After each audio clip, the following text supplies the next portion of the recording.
인도하시는 사랑의 주님 만나러 오늘도 함께 가보도록 하겠습니다. 설교로 하나 되는 시간 CBS 올포원 진행을 맡은 아나운서 장주희입니다. 자, 오늘 올포원의 주제는 현대인의 심각한 병이자 또 자살의 위험 요소로 문제가 되고 있는 우울증에 대한 이야기를 나눠볼까 합니다. 근데 주제를 뽑고 보니까 이런 의문이 들더라고요. 성경에도 우울증이 나오나요? 지난편에 네. 지난편 시간에 나눴던 네. 우리 아합과 이세벨을 보면은 그때 나왔던 우리 선지자 엘리야를 보면 로뎀나무 아래에 앉아가지고 막 죽기를 구하면서 자기가 죽기를 원하여 이르되 여호와여 넉넉하오니 지금 내 생명을 거두시옵소서 나는 내 조상들보다 낫지 못하니라 이렇게 말을 하더라고요. 네. 고난의 또 대표 주자면 욥이잖아요. 네네. 예, 욥도 이렇게 말씀한 대목이 있어요. 어찌하여 곤고한 자에게 빛을 주셨으며 마음이 번뇌한 자에게 생명을 주셨는고 이러한 자는 죽기를 바라도 오지 아니하니라는 말씀이 욥기서 3장 20절 21절 말씀인데 또 제가 개인적으로 알고 있기로도 우울증 하면요. 예레미야 선지자를 또 빼놓을 수가 없는 것으로 또 저는 알고 있어요. 네. 아, 또 여러분 모세도 우울했다는 거 혹시 알고 계시나요? 본문에 보면요. 민수기 본문에 내게 은혜를 베푸사 즉시 나를 죽여 나로 나의 공고함을 보지 않게 하소서라는 본문이 있어요. 또 성경 인물 중에 네. 화가 나 요나 화가 나요나 요나 이렇게. 네. 요나도 이런 말을 했습니다. 여호와여 원하건대 이제 내 생명을 거두어 가소서 사는 것보다 죽는 것이 내게 나음이니이다라고 요나도 그랬대요. 네. 거룩하고 위대하게만 여겨졌던 인물들이 나는 참 곤고하고 못났고 이렇게 본인에 대해서 또 화를 내고 네. 또 원 없으니까 나를 데려가 달라는 호소를 하나님께 하는 걸 보면서 그렇다면은 성경적인 우울증 해법도 있겠지 하는 생각이 들거든요. 네. 이 어려운 숙제를 이 세 분 목사님이 해주시겠죠? 풀어주시겠죠?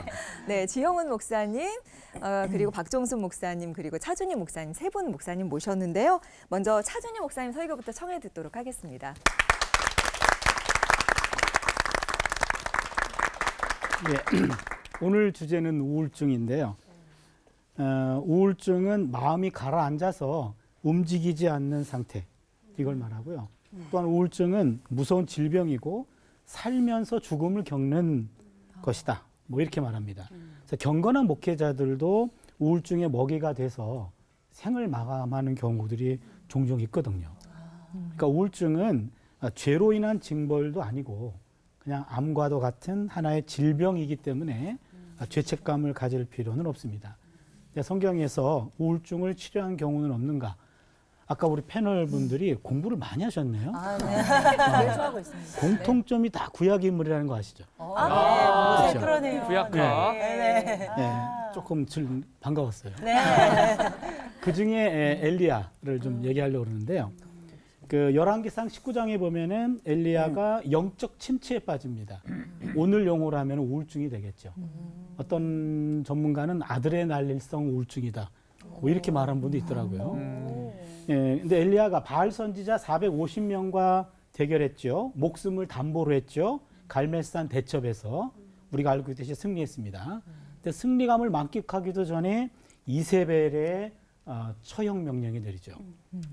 그러자 목숨을 부지하려고 도망갑니다. 예, 부엘세바라면은 북쪽에서 남쪽 끝이에요. 남쪽 끝 경계까지 부엘세바까지 도망갔는데 거기에서 사환을 돌려보내고 하룻길을 더 들어가요. 그러면 사환을 돌려보냈다라는 말은 사역을 포기했다는 말입니다. 이제 자기의 일을 내려놓은 겁니다. 영적 침체에 빠져드는 사람은 홀로 앉아서 죽을 궁리에만 몰두하기 마련이에요.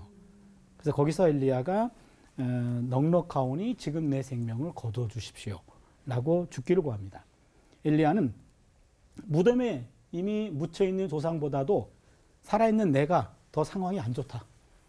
그렇게 느끼고 있습니다. 탈진했고 모두에게 버림받은 예언자는 깊은 좌절감에 빠졌고 그래서 어제의 영적 영웅이 오늘은 우울증에 사로잡힌 도망자 신세가 되었죠. 하나님은 그런 엘리야를 이제는 살려주시는데 하나님이 천사를 통해 가지고 힐링 터치를 해줍니다. 하나님의 치료의 터치죠. 천사를 통해 만져주시고 그 다음에 떡과 물을 공급하셔요. 그리고 우울증에 빠진 예언자는 그럼에도 불구하고 자기중심적인 불평을 터뜨리면서 오직 자신의 상황의 어두운 면만을 주시하고 있습니다. 나만 남았어요, 하나님. 나만 남았어요. 근데 내 생명을 또 빼앗으려고 해요. 자기 사정만 아뢰는데 근데 하나님은 그 엘리야를 불러서 당신 앞에 세우십니다. 너는 나가서 야훼 앞에서 산에 서라. 여기서 보시면 하나님이 엘리야를 리콜하십니다. 다시 부르세요. 여기서 야훼 앞에서 서라라는 요 히브리어 야훼 앞에 서라라는 말은 원래 예언자들에게 직분을 맡길 때 쓰는 말이에요. 다시 일을 주는 겁니다. 네가 계속 너가 지금 잘못 가고 있지 않아. 계속 그 길을 가. 이런 식으로 격려합니다. 고장난 차만 리콜 대상이 아니라 탈진한 인간도 리콜 대상이 됩니다. 예, 그리고는요, 여러분 이렇게 침체에 빠진 사람한테는 그냥 보통 지금까지 해왔던 말로는 작동이 안 돼요. 그래서 바람 가운데, 지진 가운데, 불 가운데 하지 아니하고 세미한 소리로 다시 그를 일으켜 세웁니다. 세미한 소리. 요 세미한 소리라는 말은 성경에 거기만 나오는 용어예요. 아주 독특한 체험입니다. 침묵의 소리입니다. 침묵의 소리로 엘리야를 다시 만져주십니다. 하나님은 엘리야에게 새로운 임무를 주십니다.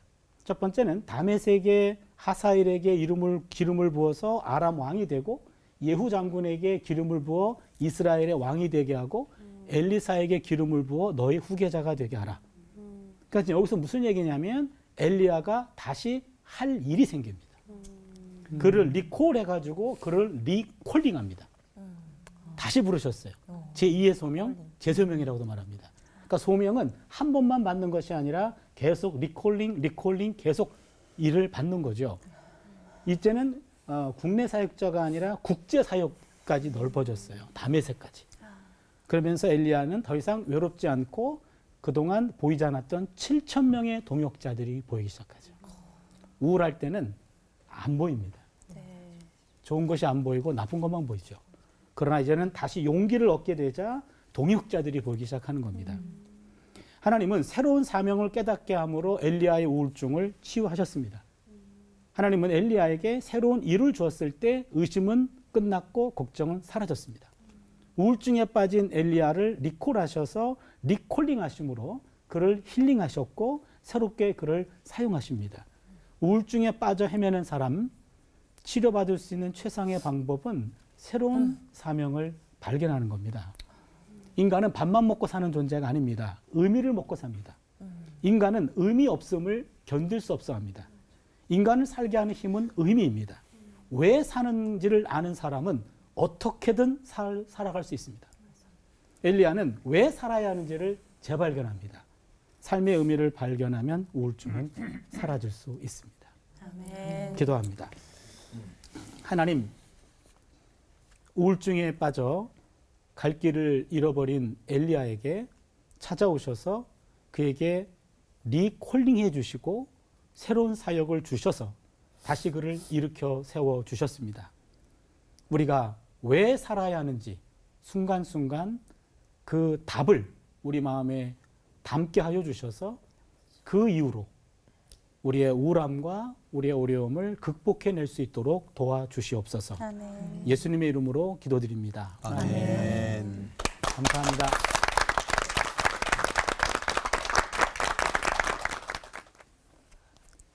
우울증 얘기가 쉽지는 않습니다.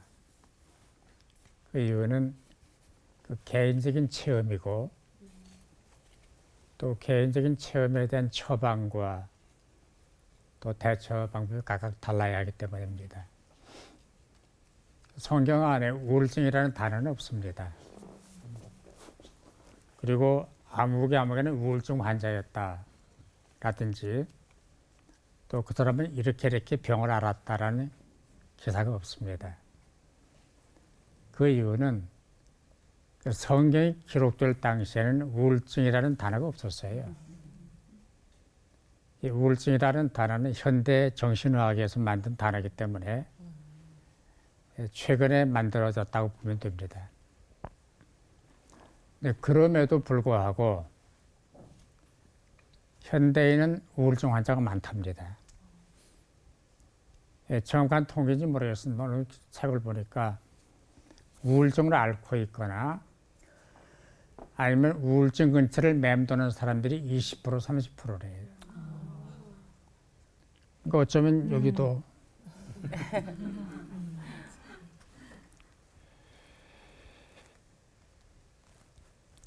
그래서 우울증은 한마디로 이것이다라고 정의하기는 쉽지 않습니다. 그러나 증상은 이렇게 나타난답니다. 의욕상실, 식욕부진, 수면장애, 좌절감, 절망감, 환각, 망상, 불안, 초조, 체중 감소. 이게 가중이 되면은 자살도 이어진답니다.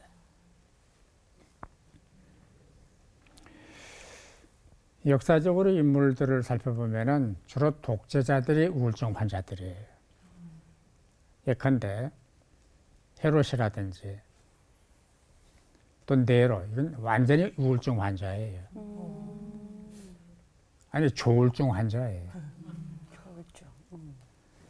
또 지금 우리 차 교수님 말씀은 엘리야를 학자들이 우울증을 앓았던 분으로 보고 있습니다. 그러나 엘리야는 안 죽었거든요. 우리가 여기서 뭘 발견했더냐 하면은 우울증은 극복이 가능하다. 우울의 짐을 벗을 수 있다. 그런데 엘리야가 그 숲속에 들어가서 하나님 저 데려가십시오. 저 죽고 싶습니다라는 그 얘기를 읽으면서 참 별 일이 다 있다. 나 같은 소인배도 그런 기도 안 해요. 저는 이런 기도는 해서 주님 저 살려주십시오. 저 또 일하고 싶으니까 데려가지 마세요. 살려주세요. 이런 기도는 했지만은 하나님 날 잡아가시오 하는 기도는 안 했거든요. 왜 그랬을까? 그만큼 어려웠던 거예요. 엘리야가 직면했던 상황이 그렇게 안 하면 벗어날 수가 없어요. 극도의 불안, 극도의 어떤 초조, 극도의 압박감, 이런 것들이 엘리야를 압박을 했기 때문에 그런 표현을 했을 것이다라고 생각을 합니다.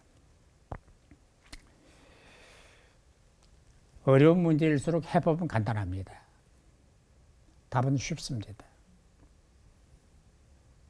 어떻게 우울증을 극복할 수 있느냐? 하나님 만나면 돼요. 저는 그런 사례들을 경험을 하고 있거든요.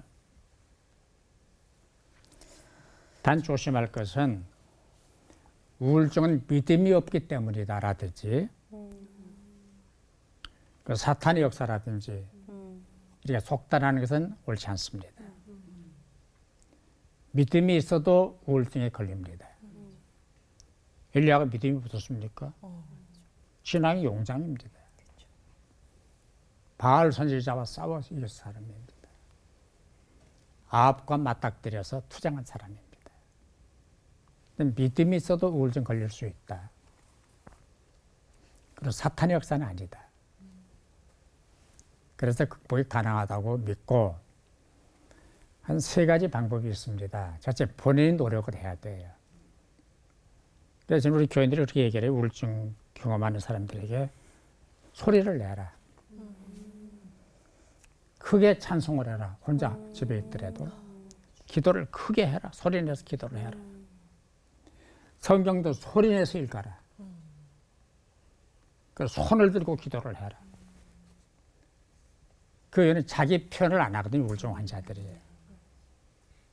자기 표현을 해야 돼요. 그다음에 전문가와 상담을 해야 돼요. 그리고 제일 중요한 거는 하나님을 만나야 돼요. 아멘. 전능하신 하나님이신데 우울증 못 고치시겠어요? 다른 병 다 고치시는데 그것만 못 고치겠어요? 하나님을 만나면 된다. 지금 만나면 된다. 인격적으로 만나라. 그러면 당신의 우울증이 해결이 된다라고 답을 주곤 합니다. 우울증은 계속 있을 겁니다. 나 극복은 가능합니다. 치료할 수 있습니다. 하나님이 하시는 거예요. 기도하십시다. 우리 모두가 영적으로 정신적으로 건강한 삶을 살게 해 주옵소서. 한국 교회가 건강한 교회가 되게 해 주옵시고 쓸데없는 일에 소진하는 일이 없게 하여 주옵소서. 아멘. 건강한 교회, 건강한 나라, 건강한 가정들이 되게 해 주옵소서. 예수님 이름으로 기도하옵나이다. 아멘. 아멘. 아까 우리 박 목사님께서 우울증 증상을 간단하게 단어로 말씀해 주셨는데 제가 이런 거를 요약해서 이렇게 말씀드릴 수 있겠다 생각했는데요. 말이나 행동이나 생각과 태도 이런 데서 전체적으로 부정적인 자기 안에 완전히 갇혀버리는 거죠. 그러니까 조금 기분이 뭐 꿀꿀하다 이거 가지고 우울증 그러진 않는 거고 근데 완전히 생각, 태도, 말, 행동, 삶의 전반적인 데서 부정적인 데 안에 완전히 그 우물에 그 폐쇄성에 갇혀버리는 이러면 이제 이걸 우울증이라고 볼 수 있을 것 같아요. 구약성경 시편 말씀에 우울증하고 가장 좀 성경에서 근접한 어떤 표현이 있는가 하다가 제가 시편 42편을 보니까 내 영혼아 내가 어찌하여 낙심하느냐 또 내 속에서 불안해하느냐 여기 내 속 이거는 나는 지금 이게 말하는 지금 화자가 자기 자신이니까 그러니까 자기가 자기 영혼한테 자기가 자기한테 얘기하는 거예요. 야, 너 왜 불안해하냐? 왜 낙심하냐? 너 내 속에 있는 영혼아 왜 그렇게 불안해하냐? 이런 거죠. 낙심이란 말을 그냥 편하게 풀면 마음을 잃어버리는 거죠. 마음이 땅에 그냥 뚝 떨어져 가지고 작동을 안 하는 거죠. 그리고 자기가 자기 속에서 불안한 거예요. 그러니까 아는 거죠. 나 왜 이렇게 괜히 불안해하고 왜 자신감이 없지? 이러면 안 돼. 좀 잘해야지 하고 애써 보려고 하는데도 안 돼. 그렇게 본다면 시편 42편 5절과 11절 전반부는 불안에 휩싸인 네거티브한 상태에 완전히 갇혀버린 우울증을 표현하는 아주 좋은 단어, 좋은 표현 같아요. 근데 이제 시편 42편에서 이걸 어떻게 극복하느냐? 그거는 하나님을 만나고 하나님을 갈망하면서 하나님 안에서 해결이 되는 거죠. 우울증의 해결은 저도 우리 아까 어르신 박 목사님께서 말씀하신 것처럼 하나님을 만나면 된다. 근데 이유가 하나님은 절대 선이고 절대 긍정이고 그리고 모든 좋고 아름다운 것의 절대적인 것을 총합이 하나님. 이게 이제 철학적으로 하나님을 설명하는 거예요. 그러니까 우울, 불안, 낙심 이거는 부정적인 쪽 이게 강화된 거잖아요. 근데 절대 긍정, 절대 선, 절대 기쁨, 절대 화평 이분을 만나면 그렇게 되는 거예요. 우리 여기 프로그램에서 우리 레온 씨나 지민 씨 두 분이 입을 딱 열면 벌써 사람들이 이렇게 웃음이 나오잖아요. 그러니까 저렇게 긍정 에너지를 가진 사람하고 가까이 있으면 우리가 그렇게 되잖아요. 하나님은 절대 긍정, 절대 선이니까 그 하나님을 제대로 펑 만나면 이 네거티브한 거는 극복이 되는 거죠. 그래서 신앙인의 삶이 우울증을 넉넉하게 극복하는 거는 그분을 계속 손 붙잡고 걸어가면 되는 거죠. 하여튼 하나님께서 우리 그리스도인을 또 모든 사람을 긍정적인 쪽으로 이끌고 가십니다. 기쁨과 용서와 또 환희와 기쁨과 또 평화 뭐 이런 긍정적인 거를 우리 안에 강하게 흐르게 하시는 거죠.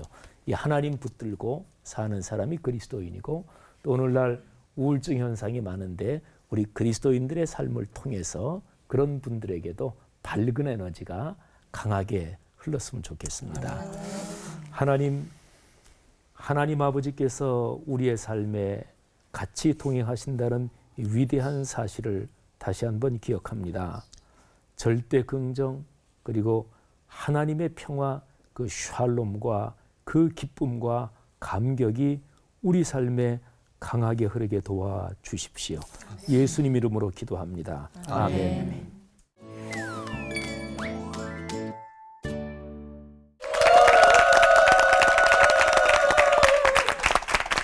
하나님의 전능하심과 치유함을 굳게 믿으라. 그리고 존재의 불안을 넘어서라. 목사님들의 말씀을 들으면서 보시는 분 중에 좀 희망을 갖고 좀 일어서는 분들이 많아지시면 좋겠다 생각이 드는데요. 사회적으로나 가정적으로 정말 정신적으로 건강하게 산다는 게 참 중요한 문제인데 문제해법을 어디서부터 좀 찾아야 될지 고민입니다. 먼저는 한번 믿는 사람들의 우울증에 대해서 한번 생각해 보는 게 좋을 것 같은데요. 믿음이 좋았던 사람이 갑자기 하나님의 임재나 하나님의 공급하심, 보호하심 그걸 완전히 그냥 느끼지도 못하고 잃어버리고 우울하게 되는 거를 뭐 엘리야 컴플렉스 뭐 이렇게 좀 부르더라고요. 그래서 목사님들께 한번 믿는 사람도 죽고 싶을 만큼 우울과 절망의 나락에 그렇게 빠지는 경우가 있는데 왜 그런 경우로 이렇게 빠져드는지 먼저 그런 부분에 대해서 한번 여쭙고 싶습니다. 믿는 사람도 이제 살고 있는 이 환경이 어렵고 막 그러잖아요. 근데 환경이 점점 어려워지면 이제 하나님 이분을 신뢰하는 게 이제 상대적으로 약해지는 거죠. 그러니까 성경에 베드로가 예수님이 갈릴리 호수 위를 걸어오실 때 베드로가 유령이 아니라면 저보고 한번 와보라 그러십시오. 그래서 예수님이 그래 와라. 그러니까 베드로가 예수님 말씀 듣고 또 예수님 쳐다봤겠지요. 그럴 때는 걸었는데 바람과 이 파도를 보면서 베드로가 빠져들어갔지요. 그러니까 이제 믿는 사람도 뭐 우울증 또는 심한 탈진 또는 굉장히 부정적인데 빠질 수 있다. 그거는 환경이 점점 어려워지니까 자기도 모르게 하나님 붙잡고 하나님 신뢰했던 것보다 환경을 더 크게 보고 그게 더 그냥 크게 들어오니까 믿는 사람들도 얼마든지 그럴 수 있다 생각을 하고 해결책은 뭐 원론적인 얘기 같지만 그런 것 같아요. 예. 그 가변차선이라는 게 있습니다. 그 신호를 따라서 차가 갈 수도 있고 못 갈 수 있는 그 상황이 변하는 도로 사정인데 네. 인간 존재가 가변차선과 같아요.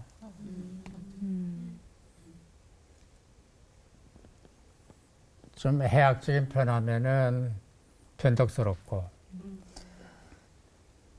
좋게 변하면은 변하는 존재고 믿음도 그렇잖아요. 웨이브가 있어요. 네. 올라갔다 내려갔다 올라가. 이제 베드로가 빠진 거는 내려갈 때고 엘리야가 산속으로 들어간 건 내려갈 때고 또 바알 선지자와 맞서 싸운 거는 올라갈 때고 그거 웨이브가 있다는 걸 인정을 해야 되고 계속 지금까지 철학이 던지는 질문이 인간이 뭐냐? 인간이 뭐냐? 지금도 인간이 뭐냐를 물어요. 막 그 사람들이 공동묘지 들어가서 물을 거예요. 근데 성경은 간단해요. 너 하나님의 피조물이다. 너 구원받은 존재다. 구원받아야 네가 산다. 답이 간단하잖아요.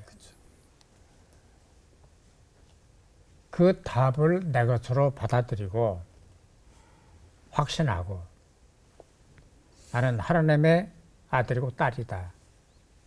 그런 믿음을 본인이 지키고 밀고 나가면은 우울이 문제겠습니까? 죽음이 문제겠습니까?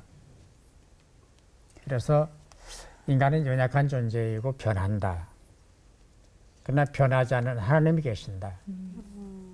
그 하나님이 나와 같이 계시고 임마누엘로 지금도 내 곁에 계신다. 내 안에 계신다. 하는 믿음을 가지면은 뭐 편하게 살 수 있지 않나 싶어요. 내려가도 많이 내려가지 않도록 맞아요. 하나님 손 붙들어야 되겠네요. 아니 그런데요. 네. 툭 떨어지면 올라가요. 스프링이 돼가지고. 예, 반동이 있거든요. 괜찮아요. 네. 참 목사님은 어떻게 얘기하시겠어요? 믿는 사람 왜 우울에 빠질까? 저는 이제 구약 성경을 좀 예를 들어 보면 몇 가지 경우가 좀 발견되는데요. 인생의 그 최대 목표, 나는 그것 때문에 살아. 근데 그게 성취됐을 때. 아, 성취됐을 때. 예, 성취됐을 때.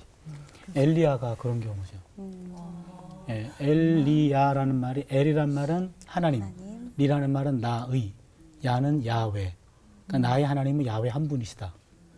이거를 이스라엘 전역에 공표하는 것이 엘리야의 인생 목적이었는데 그게 왕상 18장에서 갈멜산 대첩 사건으로 대박 사건. 완전 대박. 완전 대박이에요. 이제 다 이뤘어요. 그러자 그 이후에 삶의 목적이 상실되죠. 근데 거기에 주어진 환경은 죽음의 환경이에요. 그래서 자신이 인생 목표, 최대 목표가 오히려 성취됐을 때 넥스트 스텝이 희미할 때 이때는 우울증에 빠질 수 있다. 엘리야 경우고. 두 번째가 모세의 경우. 민수기 11장에서 차라리 날 죽여달라고 기도하거든요. 육체적으로 탈진이 왔을 때. 그 당시에 민수기에 보면은 모세가 하나님의 영을 받은 사람이기 때문에 하나님의 영이 없는 사람들이 하나님의 뜻을 물으러 오려고 와요. 물으렀을 때 다 모세에게 물어봤어요. 하루 종일 그 일만 하는 거예요. 듣고 기도해줘서 응답해주고. 왜 이게 나만 이거 해야 됩니까? 그래서 자기가 육신적으로 감당할 수 있는 일이 넘어선 거죠. 한계를 예, 넘어섰군요. 그러니까 이게 힘이 붙이니까 육신적으로 힘이 떨어지니까 이때 우울증이 온 거고요. 근데 이거는 그 탈진 상태에서 그 육신의 탈진 상태에서 우울증이 온 건 모세도 그렇고 아마 엘리야도 그랬을 것 같아요. 또 하나 마지막 경우는 모든 사람들한테 공격받을 때.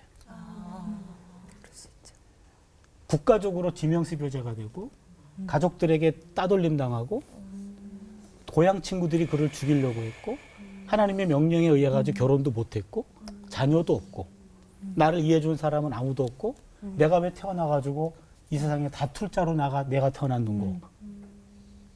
예레미야입니다. 그래서 예레미야가 20장 18절에서 내가 왜 태어나가지고 이런 고생과 수고를 보내는고 하면서 다운돼요. 예, 그래서 이런 모든 이들에게 인정받을 수 없고 오히려 공격받고 비난받고 이렇게 왕따당하고 이럴 때 또 성경에 보니까 다운되더라. 우울증이 오더라. 일단 그 원인은 한 3가지 정도만 성경을 통해서 우리가 좀 볼 수 있을 것 같습니다. 근데 우울과 절망이 무서운 것이 그 원인을 본질적인 것에서 못 찾고 자꾸 비본질적인 것으로 돌리기 때문에 더 위험한 곳으로 가는 게 아닌가 그런 생각도 들거든요. 네, 그래서 오늘 또 어김없이 준비했습니다. 준비했습니다. 우울의 진짜 원인을 들여다보는 질문 타임! 네. 성경 속에서 조금 더 찾아보고 싶어서 우리 성경 박사님, 구약 박사님, 네, 나중에 교수님께 여쭤보고 싶은데요. 엘리야 선지자의 이야기를 해주셨잖아요. 근데 엘리야 외에도 많은 분들이, 그러니까 저희도 짤막하게 모세와 다 읽어드렸지만 그런 성경 인물들 가운데 2-3가지 예를 또 이렇게 정확하게 들어주시면 저희들도 성경적으로 좀 도움이 될 것 같거든요. 예를 좀 들어주시면 좋을 것 같습니다. 예. 아까 우리 엘리야 얘기할 때는 엘리야는 일단은 힐링 터치가 있었고, 그 다음에 몸에 그 먹고 자고 하면서 이제 좀 몸이 좀 회복이 됐고, 그런데다가 세컨 미션이 있었잖아요. 그렇죠. 할 일을 주셨다고. 너가 그 일이 다가 아니오. 새로운 일이 있어. 그 새로운 일 때문에 회복이 되거든요, 사실은. 그게 하나의 방법이고, 그 다음에 아까 모세 얘기를 했잖아요. 감당할 수 없다고. 이 많은 사람들을 내가 다 낳냔 말이에요. 감당이 안 됩니다. 그랬더니 하나님이 모세에게 주었던 영을 영을 70인 장로에게 분양한다 그러나? 영도 분양하나요? 영적 분야. 영을 분배해요. 모세에게 맺던 영을 70인에게 나눠주면서 일을 나눠 그런 거죠. 그러니까 일이 너무 많아서 못 살겠어요. 그럼 왜 너 혼자 다 하냐? 나눠. 나누고 일이 너무 많아요. 그러면 줄여. 일이 너무 못 하겠어요. 그럼 좀 쉬어. 이래서 그 일 때문에 받는 그런 우울증, 스트레스는 잠시 내려놓거나 믿는 사람과 함께 쉐어하거나 잠시 좀 쉬거나 이러면서 모세를 다시 하나님 일으켜 세웠어요. 또 하나 이제 예레미야 아까 왕따라 그랬죠. 예, 왕따라 그래서 예레미야가 정말 힘든 그런 삶을 살았는데 예레미야는 오늘날로 하면 담즙질. 예, 그거에 아마 해당하는 그리고 좀 조울증도 좀 있었던 것 같아요. 제가 예레미야 가지고 박사 논문 썼거든요.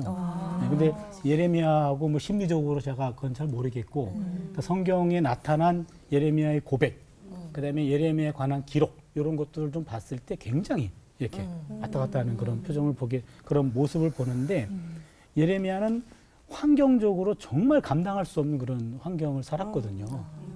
모든 예언자 가운데 국가 멸망을 앞두고 국가 멸망을 경험하고 국가가 망해서 포로로 끌려갔다가 풀려난 사람은 예레미야밖에 없어요. 그러니까 국가 멸망을 예언했어요.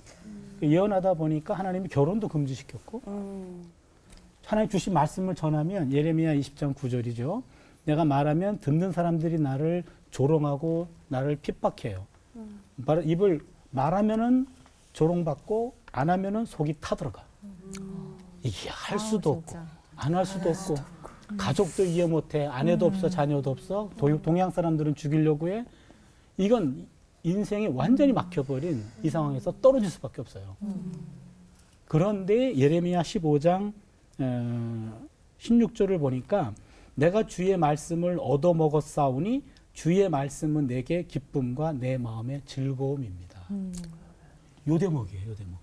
아까 우리 목사님은 인생 경험이 많으셔가지고 처방까지 얘기하셨는데 그 처방의 하나가 여기 있더라고요. 하나님 말씀. 예, 약할 때 강함 주시고 저는 그 약을 구약과 신약이라고 생각하거든요. 그래서 구약과 신약의 말씀을 먹을 때 강함을 주신다. 그래서 말씀이 있는 곳에 가서 새벽 기도해라, 말씀 예배 참석해라 이런 것들이 너무 진부한 것 같지만 그러나 그 안에 엄청난 그 치료 효과가 있다고 하는 걸 예레미야는 그 맛을 알았어요. 그래서 어떤 인간도 도움이 안 됐어요. 그래서 하나님 말씀을 통해 하나님 만났을 때 그때 기쁘더라. 그때 잠깐 주어지는 기쁨이 그의 슬픈 사역을 다 감당하고 있을 만큼 그런 에너지가 되었다. 그래서 이 말씀의 기쁨, 요거를 예레미야가 그걸 통해서 우울증을 감당해냈답니다. 극복은 모르겠습니다. 감당해냈습니다. 저는 좀 말씀과는 좀 다르게 지영훈 목사님께 여쭤보고 싶은 게 여기 있는 분들도 마찬가지지만 시청자분들도 공감하시는 건데 왜 그럴 때 있잖아요.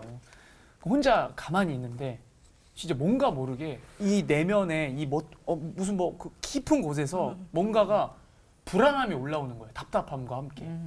뭔가 모르게 그냥 답답하고 우울하고 막 불안하고 이러는 게 올라오는데 이러면 이거 어떻게 방법이 없는 것 같아서 이거 뭐 어떻게 해야 될까요? 제가 지금 들고 나온 책은 이 글이 쓰여진 게 1600년 전에 쓰인 글입니다. 다들 아는 성 어거스틴 고백록 제일 첫 번째 페이지에 나오는 표현이에요. 근데 이 표현이 무지무지하게 유명합니다. 제가 한번 읽어드리면 당신은 우리 인간의 마음을 움직여 당신을 찬양하고 즐기게 하십니다. 당신은 우리를 당신을 향해서 살도록 창조하셨으므로 우리 마음이 당신 안에서 안식할 때까지는 편안하지 않습니다. 네, 요겁니다. 하나님이 우리를 창조하실 때 하나님을 향해서 살도록 창조됐다는 거예요. 그래서 사람은 하나님의 품에 안기기까지는 평안이 없다. 저희 집 베란다에 화분이 여러 개가 있어요. 근데 화분을 물을 주느라고 어떻게 잘못 이렇게 돌려놓으면 이 화분의 꽃이나 이파리들이 언제나 저쪽 태양을 창밖에 네. 햇빛 쪽으로 이렇게 향하죠. 그죠?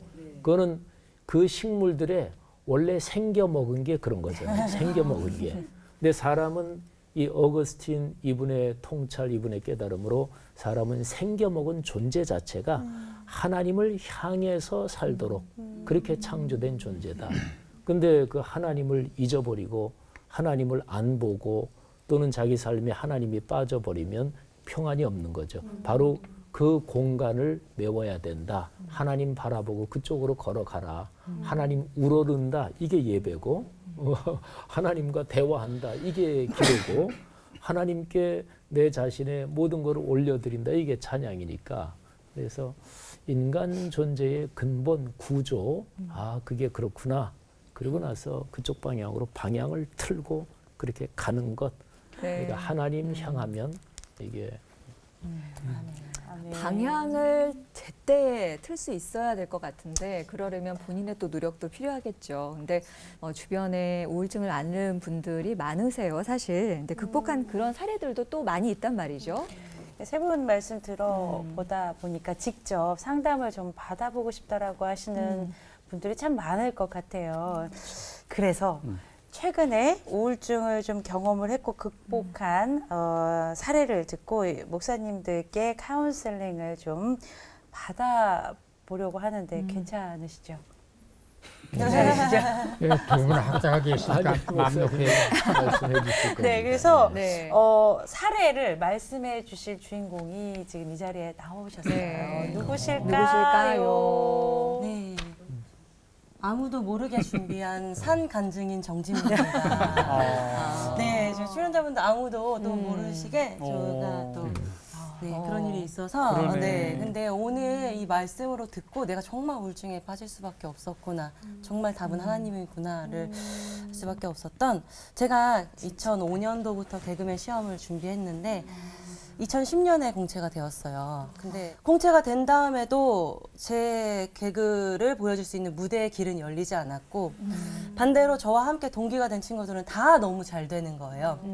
바로 코너에 들어가고 바로 선배가 잘한다. 뭐 지금 이름만 딱 알려드려도 다들 알 수 있는 친구들이어서, 근데 그 친구들이 이제 회의를 들어가면 나머지의 그 막내 생활은 제가 혼자 해야 되는 거잖아요. 그래서 그 회의하는 친구들의 이제 발을 빨리빨리 밑에를 쓸어주고, 야 뭐하냐 빨리 복사해와, 그럼 뛰어가서 복사를 하고, 커피 타와 하면 뛰어서 커피를 타서 드리고, 아 나는 방송이 아니라 이렇게 심부름 하려고 됐나? 10번에 넘게 고생했잖아. 근데 나는 무대에 언제 쓰지? 막 이런 고민을 처음엔 하다가 나중에 가니까 난 무대에 못 쓰는 사람이야. 내가 무대 어떻게 써? 아, 청소나 해야겠다. 안 온 날만 청소해야겠다. 막 이렇게 생활을 하고 있었어요. 그래서 하다가 맨날 이렇게 우는데 눈물은 나는데 심지어 눈물을 흘리면 또 혼날까봐 그건 자신감이 아니라 자존감 자체가 제로예요. 그래서 눈물을 흘리면 나 또 혼나겠지? 막 이런 생각에 눈물도 못 흘리고 남들이 다 퇴근할 때까지 그 작가실을 지키고 그냥 앉아 있었어요. 왜냐면 집에 돌아가면 제가 죽을 것 같아서. 정말 극단적이 될 것 같아서 아무도 없는 이제 그 작가실에 남아서 살고 싶어서 우울증 극복 방법, 가까운 정신병원 막 이런 걸 검색을 하면서 보고 배우고 싶어가지고 그래서 했는데, 아 제가 다음 날에 뭐 조퇴를 하고 병원 좀 갔다 오겠습니다라고 하면 상세하게 또 얘기를 해야 되는데, 이래서 제가 정신병원 가요 이러고 또 그 마음에 혼날까봐 막 이렇게 해서 다 참고 있었어요. 그래서 정말 소리도 못 내고 내 마음 낼 거 아무것도 못 열고 그러고 있었는데, 가장 먼저 생각한 사람이 지민아 난 널 위해서 맨날 기도해라고 말해줬던 이제 김경환 선배님이 있어요. 그래서 그 선배한테 제가 먼저 문자를 했어요. 선배님, 저도 선배님이 믿는 그 하나님 좀 만나고 싶어요 라고 이제 문자를 먼저 했어요. 그랬더니 선배님이 그러면 일요일 날 거기 교회로 와 라고 얘기를 하시더라고요. 그래서 갔는데 다 어떻게 선배님도 이제 있는 자리가 어렵고, 그래서 그 선배가 저를 친했던 선배이기 때문에 앞뒤 양옆으로 이제 모태신앙들을 좀 배치해서 함께 하게 해줬거든요. 근데 그 배치한 선배들도 선배니까 또 막 이제 이러고 있었어요. 그래서 찬송을 보는데 찬송 가사가 지금도 우리 막 찬양 인도해 주시는 거 보면 내 마음을 막 긁는 그런 찬송들이 가사가 있었는데 모르면서도 그냥 그냥 시 읽듯이 주절주절 읽으면서 눈물이 줄줄줄 나는 거예요. 그래서 내 마음을 아나? 뭐 이렇게 생각을 하다가 이제 교회를 다니기 시작하니까 새벽에 원래 저희 집 앞에 교회가 있었는데 이런 소리가 들렸었거든요. 그래서 아 뭐지? 약간 이랬었는데 이제 교회를 한번 가봤으니까 좀 자신감 붙었으니까 좀 가보니까 그 찬양 소리였던 거예요. 그래서 새벽 기도를 혼자 정말 끊임없이 다녔어요. 거기에서 되게 크게 울고 싶어서. 하나님 저 여기 와가지고 우는데 아무도 혼내는 사람 없잖아요. 나 아는 사람도 없고 그러니까 한 번만 더 울고 갈게요. 나 여기서 울고 출근하니까 출근해서는 안 울게 해주세요. 막 이러면서 그 대화를 혼자 막 하면서 다녀오겠습니다 하면서 이제 출근을 하고 그 다음 날에도 퇴근하자마자 거기에서 좀 버티고 앉아있다 보면 3, 4시가 돼요. 그러면 4시에 이제 와서 옷 갈아입고 저 또 출근할게요. 여기서 우니까 또 갈게요. 막 이러면서 계속 울면서 새벽 기도를 다녔어요. 근데 그 출근해서는 늘 똑같이 쟤는 뭐 이렇게 항상 기운이 없어. 쟤랑은 좀 제가 왜 뭐 검사를 맡아도 쟤는 좀 막 이렇게 빼고 다시 짜 막 이런 식이었거든요. 그래서 항상 그런 캐릭터의 사람이었어서 이번에도 또 코너 검사 가면 욕 먹겠죠? 사람들이 나만 싫어하는 것 같은데 나 이렇게 열심히 한다고 누가 알아주나요? 뭐 이런 투덜거리며 이야기를 하고 출근을 하고 왔는데 하다가 이제 어느 날 새벽 기도에서 하나님 또 이제 징얼징얼거리고 있었어요. 근데 오늘도 가기 싫어요. 누가 저 알아주나요? 라고 하고 있는데 제가 저를 막 안으면서 지민아 내가 너 알고 있어. 너 너무 힘들지. 내가 알고 있고 다른 사람 몰라. 너는 알고 있어. 내가 넌 알고 있어. 그래서 제가 저를 막 다독이는 거예요. 제 머릿속에는 전혀 있던 말이 아니거든요. 그래서 그걸 느끼면서 하나님이 나랑 같이 있다는데 하나님이 같이 계시다는데 선배가 무서워? 제작진이 무서워? 갑자기 이런 생각이 막 드는 거예요. 그래서 그리고 저만 다녀오겠습니다 하고 출근을 했지 하나님은 출근해서도 같이 계시는 거구나 라는 생각이 들면서 늘 갔던 출근길과 늘 출근을 했었던 그 자리인데 하나님 지금 같이 가고 있죠? 맞죠? 막 이러면서 혼자 이미 얼굴에 미소가 가득해서 출근을 했었고 그날 마침 코너 검사를 맞는 날이었는데 하나님 나랑 같이 있는다면서요. 그럼 지금 검사도 같이 맞는 거 아니에요? 그러면 하나님 앞에서 재롱잔치를 할게요. 하나님은 우리 팀 대줘가지고 저랑 같이 빵빵 웃겨주세요. 막 이런 기도를 하면서 들어가서 검사를 맡았어요. 그 코너가 바로 어떻게를 해냈던 그 후궁전이라는 코너예요. 네. 그래서 그때 제작진이 한 말이 아직도 기억이 나요. 지민이 오늘 왜 저래? 제 눈빛이 오늘 왜 저러니? 막 이러면서 지민아 너 오늘 뭔가 달라. 이 코너로 짜와봐 라고 얘기를 하신 거예요. 그래서 하나님이 함께 계신다는 게 이렇게 중요해요. 하나님을 만나면 치유해야 한다는 그 말이 맞구나. 근데 그렇게 해서 제가 정말 하나님을 만난 거가 아니었다면 난 아직도 우울증이라는 것에 어떻게 헤어나올지를 몰랐을 거고 그리고 정말 방법은 병원밖에 몰랐을 거고 하지만 그걸로 약을 먹는다고 일시적인 건 있었겠지만 영원히 치료받지는 못했었겠구나. 지금 느끼고 이런 이 우울증들이 저는 하나님을 만날 수 있는 정말 우리 이따가 하지만 나에게 우울증은 있잖아요. 나에게 우울증은 정말 축복의 통로였구나. 내 생각이 들 정도로 저한테는 정말 그 고난의 시간이 하나님 만날 수 있는 축복의 시간이었구나라는 그런 저의 간증이었습니다. 네. 그 일을 겪고 마이로드라는 LORD 나의 주님이라는 CCM을 사실 발매를 했었어요. 네. 그래서 저의 그 간증 그대로 이제 들으셨다면 이제 그 노래를 들으신 다음에 나도 그랬는데 이런 시절이 나도 이 시절인데라고 이제 생각되시면 그 노래 들으면서 이런 정지민도 다시 살아내고 웃고 있는데 나도 할 수 있겠다라는 좀 응원가가 됐으면 좋겠다라는 생각이 좀 드네요. 그 당시의 사례라면 목사님들 어떤 얘기를 좀 해주고 싶으셨을지. 근데 참 크게 은혜를 받았어요.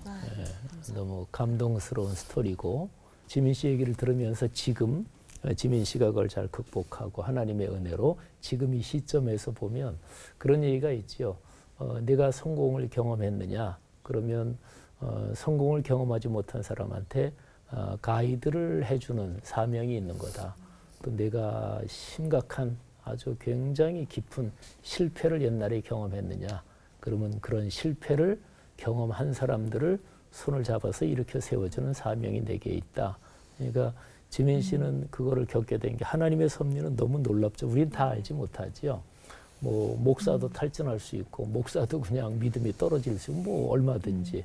근데 지민 씨가 겪은 그 일을 신앙적으로 해석하는 건 중요합니다. 여기 사후에 지민 씨가 그걸 이렇게 생각하면서 하나님이 나한테 왜 이런 체험을 주셨지?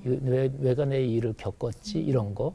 요셉도 자기가 일을 다 겪고 난 다음에서 요셉은 깨달은 거죠. 형들이 나 팔아먹은 게 아니구나. 하나님이 날 파송하시는구나. 지난 일은 바꾸지는 못하는데 지난 일에 대한 해석은 바뀌어요. 그러니까 그리스도인이 과거를 바라보는 눈이 그건데 그래서 하나님이 지민 씨한테 주신 사명이 참 크다 이 생각을 했어요. 굉장히 큰 일, 그 일 겪은 것 때문에 지민 씨가 감당해야 될 멋진 일이 참 많구나 그 생각을 했습니다. 아멘. 저는 일단 좀 존경스럽습니다. 네, 6년 동안의 그 일을 내가 감정이입이 돼가지고 들으니까 너무 울컥해가지고 나 같으면 저렇게 할 수 있었을까? 네, 그건 못했을 것 같은데 어떻게 6년을 버텼나? 그 대단한 것 같고요. 근데 앞으로 그런 일이 없을까요? 또 있을 수 있죠. 또 있을 수 있거든요. 네, 있을 수 있는데 전 아까 그 요셉 얘기하셨는데 요셉이 그 종으로 팔려왔죠. 보디발의 집에. 근데 창세기 39장을 보면은 요셉이 억울한 자리에 팔려와가지고 들판 노예가 돼요. 열심히 일해가지고 가정으로 들어와요. 이 친구가 가정으로 이제는 신뢰로 들어왔죠. 점점 올라가는데 창세기 39장 2절을 보면은 하나님이 요셉과 함께함으로 형통했다. 3절에 하나님이 요셉과 함께함으로 보디발의 집에 하나님이 형통케 했다. 이런 식으로 그렇게 해서 승승장구 올라가요. 억울한 자리에서. 근데 억울한 일이 더 생기죠. 보디발의 아내가 유혹하죠. 뿌리쳤는데 더 억울한 일이 생겼어요. 감옥에 들어갔어요. 감옥에 들어갔는데도 24절에 하나님이 감옥에서도 함께함으로 형통했다. 이렇게 나오거든요. 그래서 요셉은 억울한 자리에 놓여 있을 때에도 하나님이 함께하는 것을 그가 알았단 말이에요. 아까 지금 지민 씨도 그걸 인정하고 해결이 됐거든요. 그러면서 그 자리가 알고 봤더니 배움의 자리였어요. 그래서 가정의 노예 가운데서 바닥부터 올라가면서 가정 경제를 배웠고 감옥에 끌려갔는데 하필이면 정치범 수용소네. 거기서 이집트 정치를 배워요.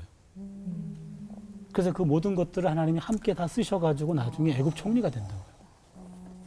그렇다면은 내가 그 감당할 수 없는 그 고난의 자리, 우울의 자리가 내 내면을 한번 뒤집어 놓는, 나를 새롭게 하는 그런 자리가 될 텐데 그걸 잘 이기신 거고 앞으로 또 비슷한 일들은 또 반복이 될 거예요. 그러나 그때마다 그 과거의 경험, 내가 6년을 버텼어. 이거 엄청난 자산일 것 같아요. 맞아요. 6년을 버텨도 아무나 할 수 없는 거예요. 그걸 버텼기 때문에 이후에 어떤 것들도 다 감당해낼 것 같아요. 그래서 결정적인 순간에 하나님이 소개해 준 그 자매, 네. 그 자매가 정말 고맙네요. 네.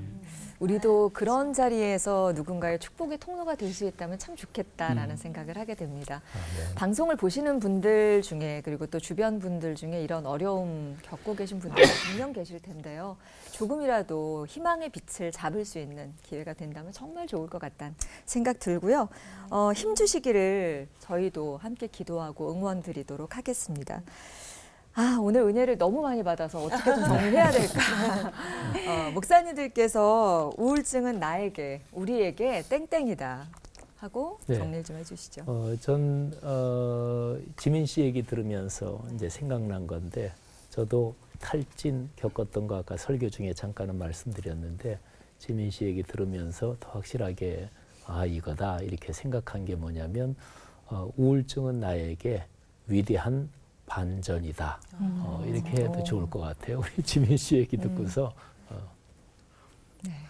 반전. 네. 네. 완전히 박 목사님은 어떻게 정리하시겠어요? 위대한 사람을 만드는 훈련소다. 훈련소다. 네. 이렇게 말할 수 있습니다. 네. 반갑지 않는 동반자다. 반갑지 않은 동반. 저도 이게 네. 조울증 환자는 아니지만 아까 제가 말씀드렸던 게 인생은 다 이렇게 아까 목사님 말씀대로 굴곡이 있잖아요. 네. 나도 우울에 빠질 때가 있고 조울에 올라갈 때도 있고 하는데 이게 좀 그 수치가 이렇게 경계선을 넘어서는 게 조울증 환자고 그러나 우리는 대부분 다 그 경계선 안쪽에서 이거를 반복하거든요. 맞아요. 그러면은 그런 것들은 반갑진 않지만 걔도 찾아온다. 네. 예, 그래서 그것과 더불어 살아가는 게 우리의 인생이기에 이거를 감당하고 다스릴 수만 있고 버텨낼 수만 있다면 우리 인생을 좀 더 성장시키는 것은 아닌가. 주님을 향해서 한 발짝 더 나갈 수 있는 시간이었으면 좋겠고요. 오늘 서로에게 큰 힘이 되어주기를 약속하면서 힘차게 맞춰볼까요? 네. 네. 하나님의 크신 사랑 안에서 하나 되는 시간 올포원!